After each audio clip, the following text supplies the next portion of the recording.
Welcome everyone to Forever Young interview series. I am Carrie Millspaw, your host today, and today in my hot seat I have Marcie Peters all the way from Southern California. Marcie is a health coach, nutritionist speaker, and a nutrition thought leader. I love Marcie with us today all the way from sunny California. How are you, Marcie? I'm wonderful, thanks. I love that you're a nutrition thought leader, which is super important. The thought process of actually living more healthy and abundant and hand. So how did you get caught up in this wonderful industry, natural health, and helping others? Sure. I have a long history of poor health, chronic health issues. I got in my early 20s, and the doctors didn't know what to do, didn't know what it was. Basically, got something like a flu and never got back. So that horrible, achy, degenerative feeling. It felt like my body was rotting from the inside out. And then there was a lot of other symptoms that went along with that. So I was sick for a long time, and doctors basically just said, you have to manage your symptoms. That's what you can do. It's incurable. Sorry. So I dealt with that for senior and eventually found my way through it, and in the process became so passionate about helping others and not having them suffer because it was really bad. It got to the point where I couldn't work.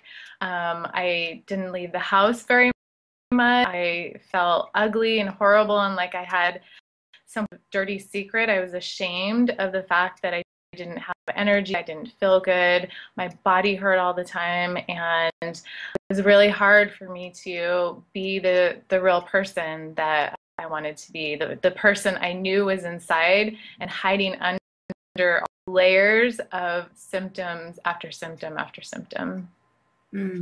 This it has a sad point to it, but it has a happy ending because that's not where you are today. So I guess that's the part, and you're helping people through that journey too, which is by all means. I have a sister that has fibromyalgia and has handled a lot of situations. Did you have something similar to that by any chance, or symptoms of? So fibromyalgia and chronic fatigue is actually the label the doctors gave it. Basically, it's a label that means we don't know what's wrong with you. You don't know the origin, you don't know the root cause of it, and we're just going to give a label because that will make you feel better, and most of all, it will make us feel better. So yes, that's what I was labeled as. It's turned out to be a leaky gut, intestinal permeability, along with autoimmunity and Lyme disease, which is a bacterial infection. Wow. Unbelievable. So what did you do when the doctors gave you that phony label, just again to make them feel better? For being sarcastic, but that's how I feel. It's the truth. When did you reach outside of that traditional medicine format? Who gave you, how did you find them? Good question, Carrie. So for a long time, I just went with it. They had me on any number of drugs, antidepressants, muscle relax, sleeping pills, pain pills, and I tried it, what I really wanted to do, but they were the experts, the authority. So I went down the path of, well, let's see if this helps. And honestly, it didn't. In fact, I was making things worse. So I did that for 5 or 6 years, quite a while. And along the same lines, I was doing birth control pills. So there was a lot of side effects that comes from all of these different medications. And of course, now we know that all these medications lead to or can be a factor in leaky gut, intestinal permeability. So I tried that. It wasn't working. Eventually, I started looking at nutrition, which was the last place I wanted to look because I didn't want to change how I was eating. I wanted to eat what I wanted to eat, and I didn't want to have to take responsibility for that. And I was in denial for a long time over having to make those hard changes. And eventually I found a health coach and someone who is still very near to me. And she helped me through it, and she helped me understand how the food was affecting me. And so a lot of the changes I had to make were digestive, nutrition related. I like that you were talking about that. Most of us are in denial because we want to make a change. We want to stay in our comfort zone, and we get overwhelmed because it's something we don't know anything about. I have many people in my life that want to stay in the dark because they don't want to make a change. So with that said, I'm pretty sure it's safe to say that it can be reversed with diet. I mean, that's just a proven fact. I really believe so. I really do. You know, I've time and time again, and absolutely everything can be reversed, even to the point of cancer. And I know that's a bold claim, but nutrition has a factor in everything because it affects our immune system, and our immune system is what protects from the world. That's right. When I would teach kids, when Shiloh, my daughter, was little, I would teach kids that's their warriors, they're fighters, fighter gener, and that's your army, and you got to give them all the ammunition, and sugar takes away from their ammunition, and it's fun to teach kids at a young age. Yeah. Keep your army fueled up, so good stuff, but that's how they get it. So, but you're right, it's all about the immune system. So this health coach was your saving grace, and now in return doing this for others. It's a beautiful give back story. I wanted to go a little bit deeper, and I'd like to stop whenever necessary so our audience can understand us, because I know we're kind of in a different space mentally because we get this all day. Explain what leaky gut is. Okay, no problem. Yeah, it can seem a little nebulous. So yes. Leaky gut is when the intestines, called the intestinal lining, becomes permeable, starts to get holes in it, and then food particles can leak out into the bloodstream. And the way lining gets these holes, which normally it wouldn't have in a healthy body, and someone who is not having issues, is from it can be stress related. It can definitely be activity related. It doesn't even have to be a full-blown food allergy. It can be a sensitivity. It can happen, drugs, genetically modified foods, and environmental toxins. So there's a variety of ways that this can start to happen. It will affect you systemically. So it starts out in the gut, and the gut is actually the foundation of optimal health. And then into the bloodstream, it will start affecting joints and brain function, cognitive abilities, moods, sleep, and really everything in your life. Couldn't agree more. So how do you know if they have it, or is there a way to get tested for that? Is there a way, of course you're naming the symptoms and things too, that could be a big red flag. But what if somebody's out there thinking, I might have, how do I know? Yeah, you're right. Symptoms are the first thing to look at. So it's a lot of seemingly generic symptoms, but things that a lot of people have, and a lot of people do have leaky gut. So symptoms can be like headaches, migraines, body fatigue, joint pain and inflammation, cognitive issues,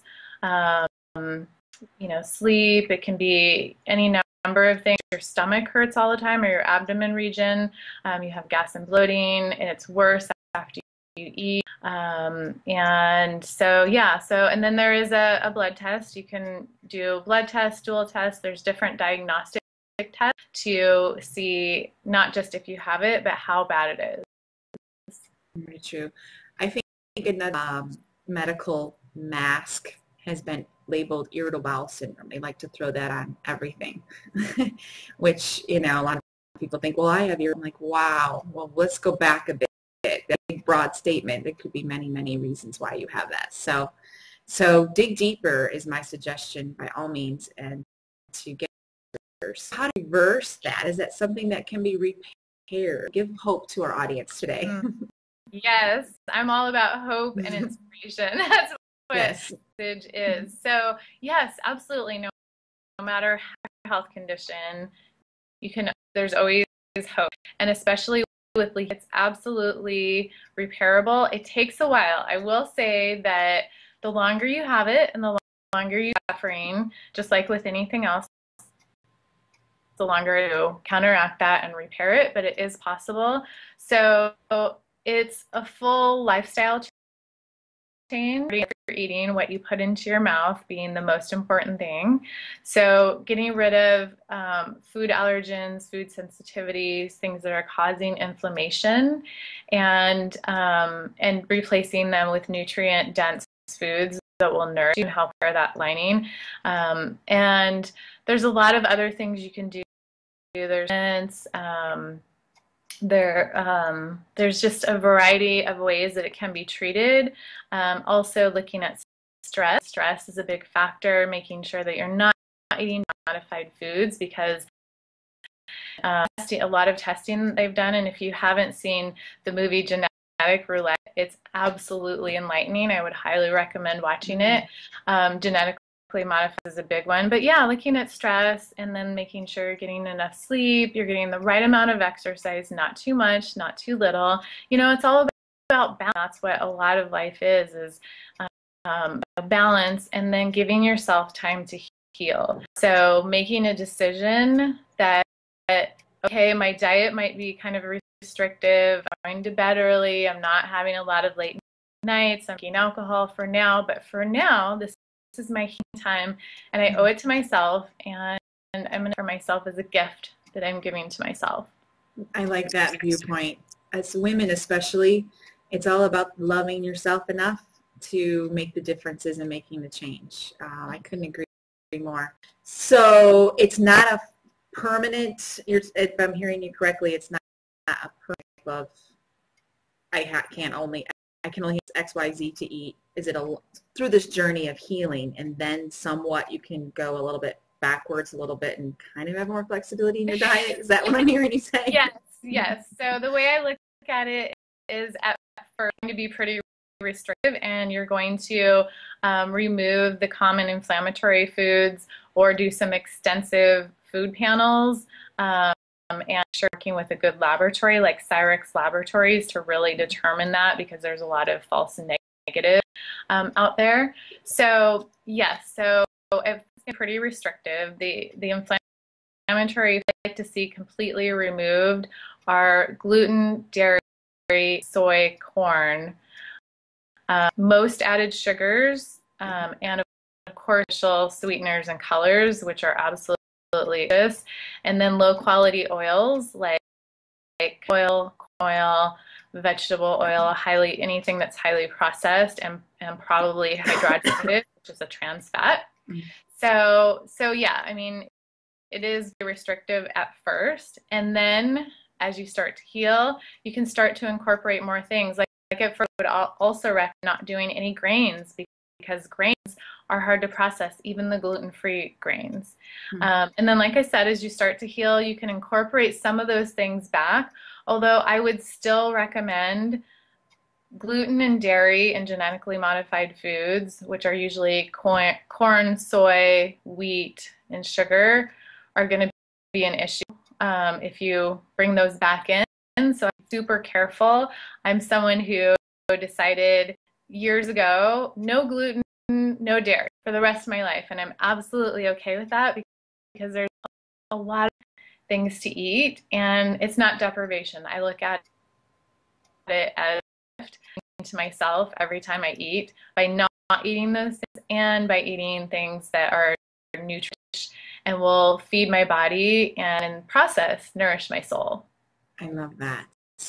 I'm happy that there's more options out there that are more, gluten-free, dairy-free, for people that are lactose intolerant, things of that nature. So there's a lot of options out there. You don't have to feel like you're missing out. There's so much more you can do. Carrie, throw in a little point about the gluten-free foods that are out there. There's the cookies and the cereals. They don't have gluten in them, but they're not healthy. They have starches, potato starch, tapioca starch, anything that ends in going to raise your glycemic, it'll be high in the glycemic index, and raise your, And it's just not a great option. I would actually recommend just not having those things at all. No gluten-free breads or anything like that, because that could just very well aggravate the situation. There's a distinction between healthy and not healthy, and healthy and or not bad for you and less bad for you. Mm-hmm. So this is something people get confused about.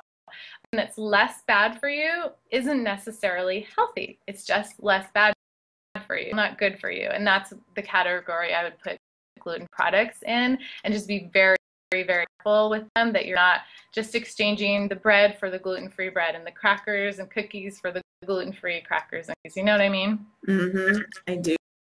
And I think that the meat, like, soul on whatever is the latest trend, and throw it in front of the, and you buy, you're running through the grocery store 100 miles an hour with your kids pulling at you, and you just think, oh, this is going to be good for me, and throw it in the cart.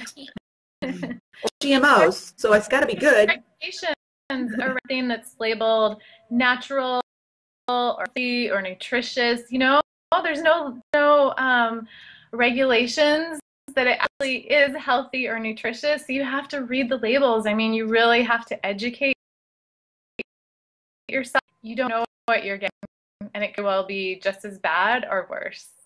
Right, I couldn't agree more. When I started this journey 10 years ago, I felt very overwhelmed grocery shopping, but now it's on autopilot. You've educated yourself. You make great choices. Yeah. It's easy. Yeah, it's like a point where it is at the beginning, just like when you learn anything new, it's more work, learning curve, and then you get it, you understand, you're still learning, but it's not a people are just getting out on this journey. Know that yes, you put more time and effort in at the beginning, but it's just going to get better. It's easier and start flowing. Mm-hmm. It's like a new job. You just start off with learning the ropes, and then you can do it in your sleep before you know it. So that's encouraging, very encouraging. So how would you start someone? What's the best choice? Say, for example, I know about nutrition. I start tomorrow feeding my family better, myself better. Should I completely gut the house and everything we have in it and dump everything, start fresh, slowly go? What's your best advice? So here's my best advice, and I know you're very knowledgeable about this too, and you help clients with this too. But I see there's two types of people. There's the type of person who actually does better with light. They need something definitive and creative, and something like that should gut their kitchen, get rid of everything, and start fresh. Now there's people who that approach wouldn't work for them. They actually need small, manageable steps, what I call upgrades, health upgrades. So we're exchanging peanut butter for almond butter, or walnut cashew butter. We're exchanging the milk for coconut milk or almond milk, unsweetened. We're making those exchanges, and then more vegetables, greens, different things like that. So we're doing it in manageable steps. The other people who actually do better with the diet, because if it's not completely black or white, they might fudge, and it might be a slippery slope. We're going to take everything out of their kitchen and then start adding back in only the good. I like that too. I like that you use the word upgrade, because that's really what it is. Going from study. Good mindset. Good mindset. I love that. Enough of those upgrades, even if it takes a while, let's say it takes a whole year, but by the year, just like if you're going for a graduate degree, you're like, oh, this is going to take years, but at the end of the year, you're almost there. So same thing, you know, it's all going to, and it's going to create a much improved quality of life, but it'll seem like you're not doing much along the way because it's manageable, and that works for a lot of people. Well, let's talk about stress and exercises. What would you suggest to help manage stress, and what's the best activity? I know it's 2 in 1, but just to get how would you suggest manage stress? Because, that's probably most of us. Stress is a really broad topic. A lot of ways to manage it. I think everything emanates from a place of self-love, self-cherishing. So starting there as a basis and really working on that, because honestly, you can get your nutrition, your sleep, and your exercise going and be doing everything right. And what I find with people is that works for short term or it may not stick. And the reason why is because they're not doing it from a place of self-love. So self-love is going to help with stress a lot, going back to your question about stress. And part of that is cherishing yourself, having patience and compassion for yourself. And then nurturing thoughts and fears that support yourself. And then self-care practices, of course. And self-care doesn't just have to mean I'm getting a massage, I'm going to the spa. It just means spending time with yourself, quality time yourself, where you're not in front of the computer, you're not multitasking, you're with yourself. Just like any relationship, you need to spend time with that person or the relationship is going to fragment. And same thing with yourself. So that's actually a great stress management tool is loving care with yourself and just being connecting with yourself. It can be called meditation. It can be as simple as breathing and centering and feeling reconnected. And the way you look at yourself too, is super important. The thoughts that you're feeding to yourself has everything to do with stress levels. I mean, stress is a perceived danger, and the key word being perceived. Usually no one's going to die. Usually there's not a tiger. Usually, I mean, in our world, we start jumping to that place of fear and danger, when actually if we step back and have a space in between the stimulus and the response, that's where we can create balance. I love that. I love that. I love that. I would hear for, I'm a single mom, so I'm super busy. I would hear for years other coaches of mine saying, Carrie, you just need to go for a walk. Go be with yourself. I'm like, but I feel guilty. And as a mom, you feel guilty taking time out for yourself. You think, oh, I could be getting laundry done. Something else that needs to get checked off that list. And I think it was a hike by myself that I finally got it. Like, oh, I feel so good. I feel alive again. I recharge my batteries just alone for a couple hours on a hike in nature. So soulful, and just soul fulfilling. So it's perspective, especially not in nature. You say exercise in nature to get using for perspective. Mm-hmm. And you have to take care of yourself first, even if you're a mom and you want to spend all your spare time with kids, save some for yourself too. Right. So make it mandatory and book it in your calendar. Do it. So what do you do for activity? There's always a lot of controversy of what's the best exercise, and CrossFit is a huge, big deal right now. And then there's bodies and yoga, you name it, everything's out there. Tell me what you do. Okay, so I like to mix it up. I like to keep my body guessing, so my body gets get used to things. There was actually a period of time when I did yoga, and I was a certified instructor, and I was teaching, or I am a certified instructor. So then at one point I realized that's not balanced. That's not a balanced approach. So I still do yoga once or twice a week. I do Pilates. I do spin classes. I do resistance training, strength training with weights is so, so important, especially women and anyone aging. And I know the summit is all about aging well backward. And so strength training at least once, if not twice a week, is great. And so getting that version is important, and finding things that you love. I mean, love dancing, so you can throw in or a dance lesson once or twice a week, something that really lights you up, that you enjoy. And as you try more and more activities, find more and more things you like. But back to what I do also, so that's all the gym stuff. I also took up rock climbing last year, and I love it. Outdoor rock climbing. It's so much fun. Oh, that sounds like something I need to do.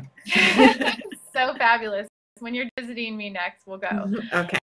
Deal. I ride my bike outside. I love hiking and being in nature. So no, I do. And stand up paddleboard is really great too. Yeah, that's a good exercise for you. In the ocean. Yeah, I've done it in the ocean. That just terrifies me.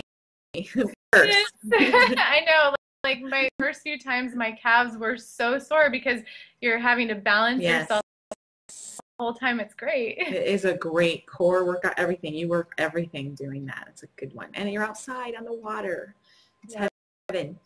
I am too do two things at once if you can. Exercise, social, which the dance, or I like to do Zumba. I do hot hula. I like to do that social time with my girls.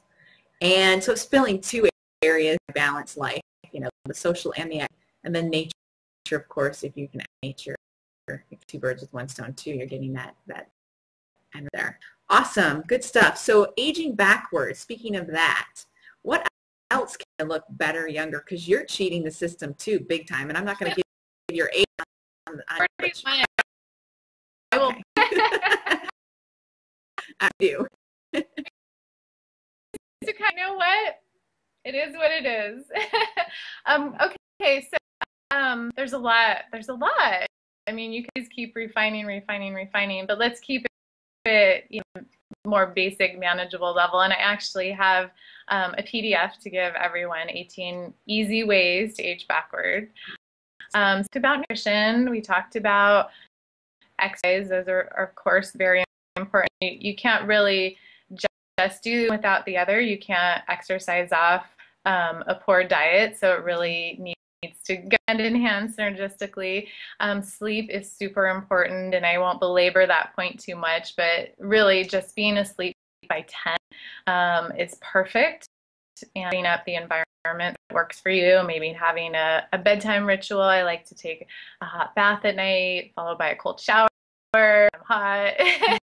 And, finding something that works for you so you transition into being asleep at an early time. And then looking at the mind-body, the thoughts that you're feeding yourself. Are you nourishing your soul with the thoughts? And along those lines, your life purpose. Okay, this is huge. This is a huge thing. So when you're connected to your gift and what that gift is and how you're giving it to the world, life becomes magical, absolutely magical. And I can attest to that because for a long time I didn't know what I wanted to do with my life. I didn't feel like I had any gifts, and I was so sick that I could care less anyway. I tried all these different things. I was a business analyst, a technical writer. I wrote business stuff, and I did all sorts of stuff. It was really feeding, though I love writing. So when you find that thing, it's your gift, whether it's something you can use or not, it almost doesn't matter. But getting connected to your life purpose will keep you young because you're passionate about it. And that's how I feel about health and helping people with their health. So that's a huge thing and can be underestimated. It seems so esoteric to think, I need to do something to give back to the world, but contributing is actually a huge human need. The human needs are certainty, significance, love, connection, growth, and contribution. So yeah, that's really important. And then what else? I think, just looking for things that work for you, for people and situations that light you up and make you happy. So yeah, those are some other tips. Good ones, really good ones. I can attest to the purpose. After I do the interview, I have so much energy I could go run a marathon. So let's me back up. I did one the other night, really late at night, and I cooked that night. So there goes the on that evening. But very good. So you say to go to bed by 10. Is there a wake-up time involved in that strategy? Or do you have hours we should get? 7 to 8 hours minimum. And if you go to bed at 10, that sets you up to get plenty of sleep. So at least hours at that point, possibly more. I'm a big fan of, not setting an alarm if that's feasible for your life, and not having to force yourself for a certain time. I would let myself wake up naturally, but of course, their life, dictates certain things. So yeah, I mean, I think 7 to 8 hours, I mean, for women, I would say honestly, I'm finding myself and my clients 8 to 9 is better. And for guys, it's 7 to 8. And for those poor moms that have babies they're getting up with in the night, just sleep. Take them to 10, get a sitter, and just make up for it in the daytime. Whatever works, it is. It's interesting how we're wired that we can still function with, but it's not best. It's not a good pattern to get into. I want to talk about eating because women especially have a challenge with it. Why am I craving chocolate at o'clock at night when one? I'll have dark chocolate because media says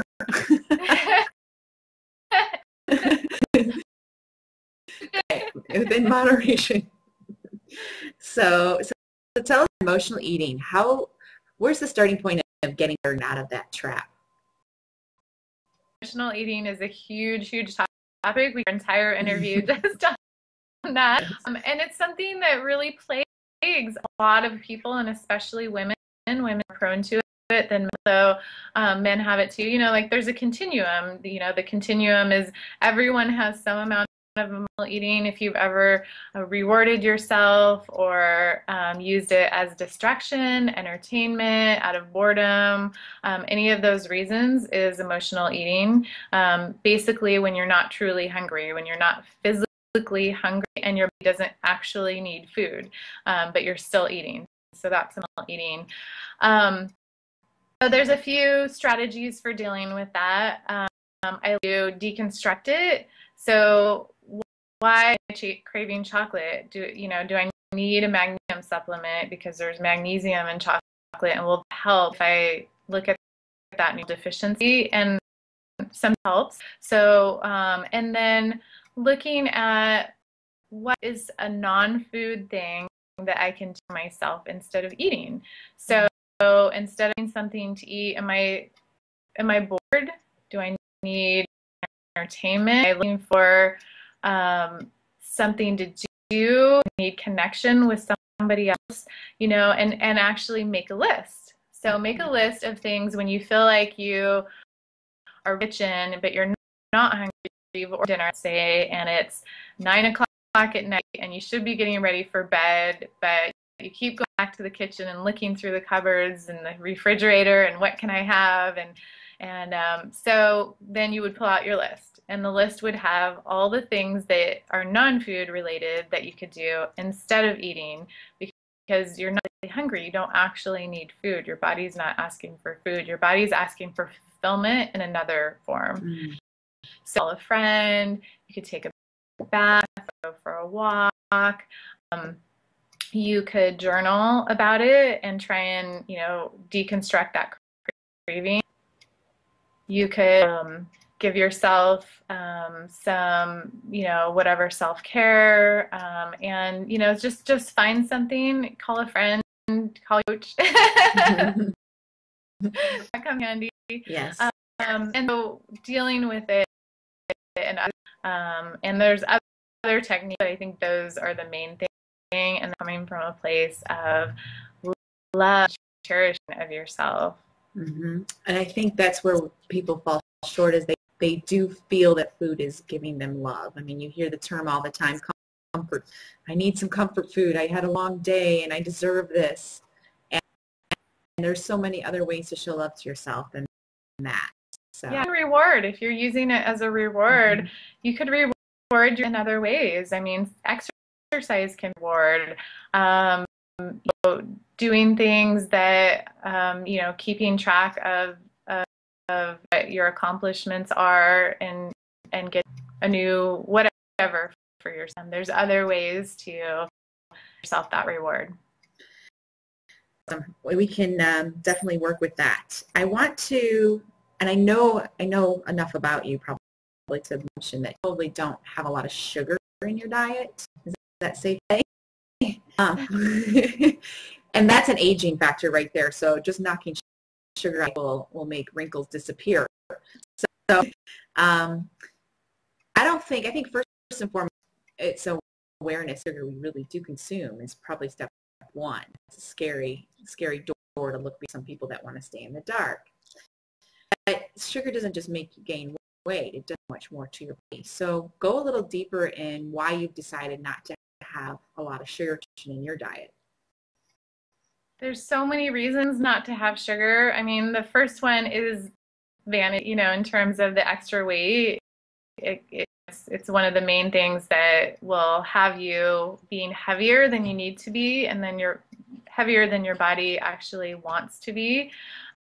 Inflammatory food, organic, it's genetically modified, so that's going to cause other problems digestively, especially.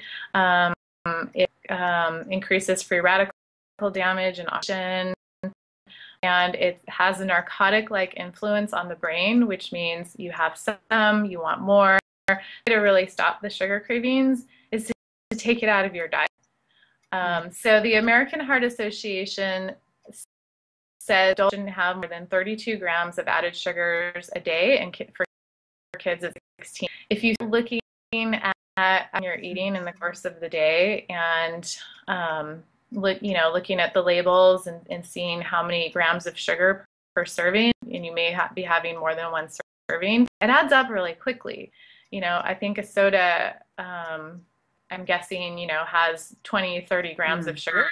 So right with one soda, you're done for the day. That's it. That's all you get. And any of those fancy drinks is going to probably have twice that. And so you really want to add added sugars for the sake of how you look, but how you feel. It can also be energy zapping. You go up, you come down, and then you're in the slump, and you need more to get back up. It's just like a drug. It is a drug. It sure is. That all. Yes. Yeah, it's one of the best things you can do for you. Again, it's a gift that you can give to yourself. It's not deprivation, but it's something that you can give to yourself for your longevity. Right. Yes. See a candy bar calling my name. Oh, I love myself too much to eat you today. Sorry. It's off the table. It's That's out right. of the question. Right. You are not worthy of me. That's great. When you said add, I picked up on something because I know a lot of people think, well, fruit has sugar in it. So about that. So explain the difference, of course. So added sugar is obviously products that additional sugars other than what might be naturally occurring. And then with fruit and even starchy vegetables, there are natural sugars in that haven't been added. So natural sugars, obviously, they're not nearly as bad, but you don't want to eat a whole bowl full of fruit, especially by itself on an empty stomach. And you're talking about raising the sugar, spiking the blood sugar levels. So yeah, you want to, I like to say one serving of fruit a day, unless you have keto, which is yeast overgrowth, and then a whole protocol for that, which would really limiting even fruit natural sugars. One serving a day is great. You don't want to be gorging it. So just being aware, but the added sugars is what I like to focus on, keeping those as low as possible. Right. Very true. Very true. Good stuff. Well, since we're coming up on our time, any other final thoughts? I think I covered. Gosh, we covered so much in such a short time. I'm like, wow, you checked a lot. And I want to back up just a second. I made a note. You said a science lab. That will be clear for our audience on first, how do you even spell it so they can find it, and what you meant that. Okay. I love Cyrex Laboratories, especially for gluten testing. It's the gold of gluten testing. It's Cyrex, Cyrex. And look them up online. It's probably lab. And the reason why is because instead of testing one gluten, there's actually, I think, something like 28 strands. A regular test would only be testing for one of those. And so often it does come up negative, so it's a false. You actually want to test for all of those and really have it be accurate. It is not covered by insurance, and so it's their test, I think, is around $300, but it's absolutely worth it to find out. Or like we talked about, you can do an elimination diet, take that out of your diet. Gluten is primarily what I'm talking about, but a full elimination of gluten, dairy, eggs, soy, corn, added sugars and artificials, and do that for 4 to 6 weeks. And then when you each thing back in one at a time for every 4 days, you'll know how it is. So that's actually very accurate in terms of symptomology. I mean, if you actually need something on paper that, that gives you something to go off of and that will fuel your dietary changes, that's not a problem. But it is cost more, and you want to make sure you go to a quality lab so that you're not getting a regular lab core test back saying I'm not having gluten. So I got the Cyrix Laboratory testing. I got confirmation that I was gluten and dairy intolerant, and then just for fun, I went to my primary care physician and got one of their food allergy tests. Came back, problems. You have no problem. And really I did. So, it's just not accurate. I'm very careful with that. I love that. Good tip for our audience. So this is blood work, right? Blood, exactly. Okay. Yeah, there's other diagnostic tests for candida and bacteria and stuff, stool testing and different things like that. But for this, it would be a blood test. It's good to get the answers right away. It's dealing with, kind of eliminating what you need to. Start feeling better now. Why wait, right? Yeah. What are we waiting for? Start feeling awesome now. I couldn't agree more. So what kind of goodies do you have? How can they find you going forward?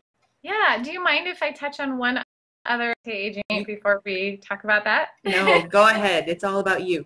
Okay. So one thing that's really important with youthfulness and anti-aging, and what I like to call aging backward, entirely possible, is, not possible with age, but it is actually public and feel better as you get older, not worse, is looking at blood sugar. So blood sugar levels are very important, and stabilizing that blood sugar is going to be something, absolutely want to do for oxidation-free purposes.